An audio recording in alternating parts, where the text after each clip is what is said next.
Ringing up Christopher Browell, brother social worker. This is the Vodafone voicemail service for 07762471196. Please leave a message after the tone. When you finish recording, please hang up or press the hash key for more options.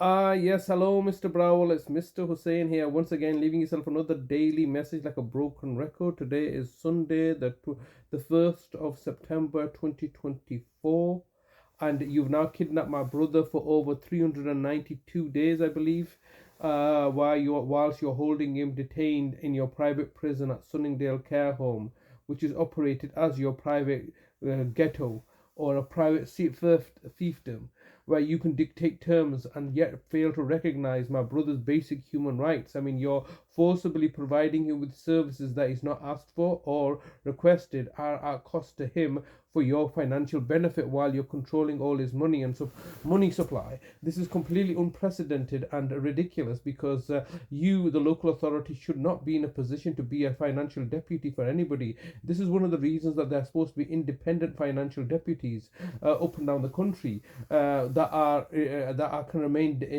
independent. I mean, you effectively are controlling his money supply, housing him in your institution, and basically there is no judicial oversight for what you're doing. And all I'm asking for is a clear enough explanation of your conduct and behavior, which you're refusing to engage with me too, whilst you were clearly profiling me and subjecting me to your coercive control. And now that you have my brother and it's been over a year, I'm trying to ask for a simple explanation of how has it been that you managed to take my brother from my care and custody and forcibly put him into a care home, whilst you had clearly failed to explain to me how you are becoming my brother's financial deputy. They're supposed to be independent financial deputies, such as Veronica Mullins of Ramsden Solicitors. Those are recognized by the Court of Protection as independent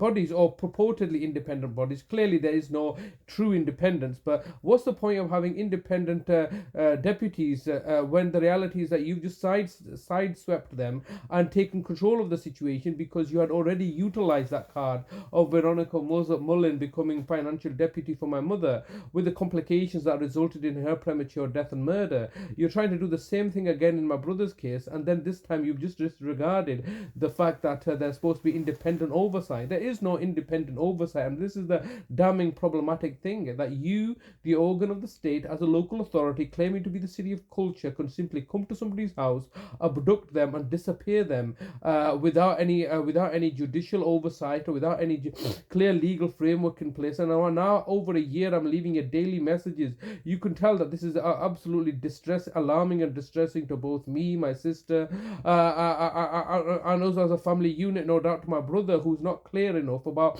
what his clear rights are, because he right now has no clear rights, has he? You've made him your private property, and private property has no rights, and that's the bottom line, isn't it? You've made my brother your private property to do with him as you please.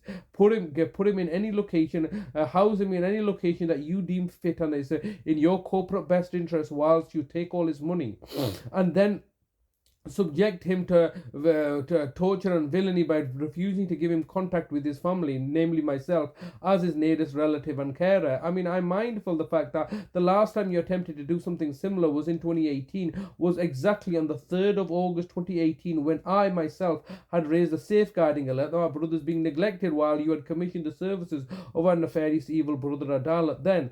And then it only resulted in you coming to kidnap my brother from my care, endangering my personal safety, endangering my brother's life, and then looking to put me back into prison for clearly poker cases that you had been fraudulently pursuing. And at the time, my brother clearly did have mental capacity because he was returned back into my care and refused to go into a care home. It's what you just rigged the system entirely in your own favor for your benefit, to the detriment of us as the people that you're meant to be serving. Now, what clear rights does my brother have under these circumstances, and how is it that you can detain him in this manner indefinitely without a clear judicial oversight, without clear legal framework in place? You're simply saying, we don't really care about the law. The law you've perverted to such a degree that you have no respect for it yourselves.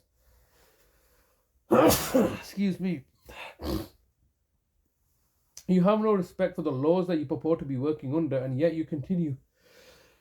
Shukr, alhamdulillah. Yet you continue to purport to be working under no legal framework. This is unprecedented.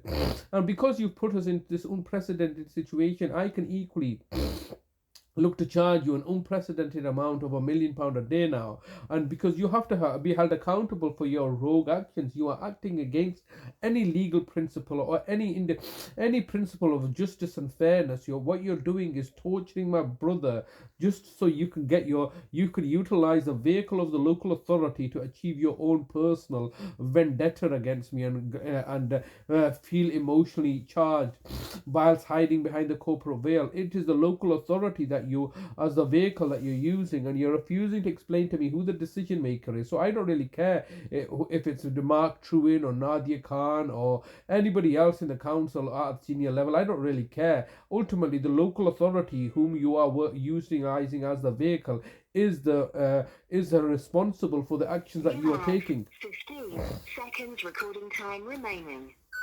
Okay, Mr. Browell, time is getting the better of me once again. It's my brother's birthday coming up in 2 weeks' time. It's also Eid al-Milad, and we want to be able to have meet our brother for his birthday. Those are his basic rights, and I need to speak to you or somebody else. I implore you to release him from your custody before you end up murdering him. Your recording time has expired. To leave your message, press 1. To review message sent. Thank you for calling. Goodbye.